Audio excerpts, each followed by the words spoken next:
This is Scott Becker with the Becker Business and the Becker Private Equity Podcast. We try to bring you 1 to 2 business and market insight episodes a day, plus typically a interview with a brilliant business leader at least 4 to 5 times a week. Thank you for listening to the Becker Business, the Becker Private Equity Podcast. Today's discussion is Apple hits record revenues, and we'll go through 8 key points. So here's the deal with Apple. Apple beat estimates for revenues and earnings for the fiscal first quarter. The fiscal first quarter includes the Christmas season, the holiday season. So it's their first quarter, but most of us would think of it as the fourth quarter. Second, overall revenues for the quarter were $143 billion and handily beat expectations. That's good news. Third, iPhone revenues set a record at $85.3 billion. This both beat expectations and beat the same quarter a year ago, where sales were about $69.1 billion. So sales jumped significantly for the iPhone. And that's so important for Apple because that's both, it's one, it's their primary driver of revenues, but two, it's the primary driver of their operating system, their services revenues, to everything else that they do. iPhone revenues were $85 out of $143 billion, so maybe 60-70% of revenues.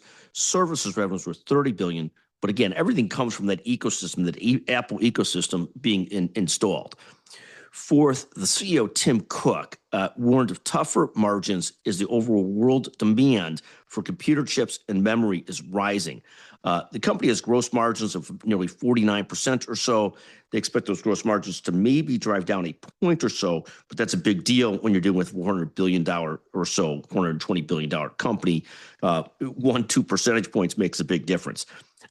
Fifth, the stock is currently down on Friday about 1.5% on news of the reports. Again, overall, beat their estimates on revenues and earnings, but down just based on concerns about can they continue that growth? Can they continue to move in that direction? And will margins have some compression?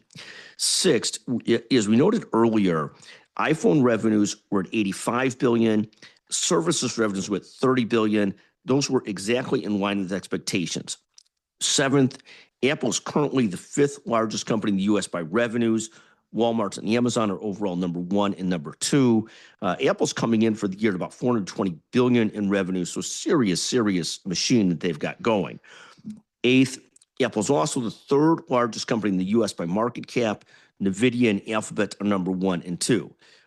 One of the challenges that some of these mega companies are running into, particularly some of the older mega companies like Apple, Amazon, and Microsoft, is they've become sort of incredible cash cows, but keeping up the growth levels they need to trade at the same pricing that Google, Meta Platforms, and others price at, is that Google, NVIDIA, Meta Platforms price at is becoming really hard.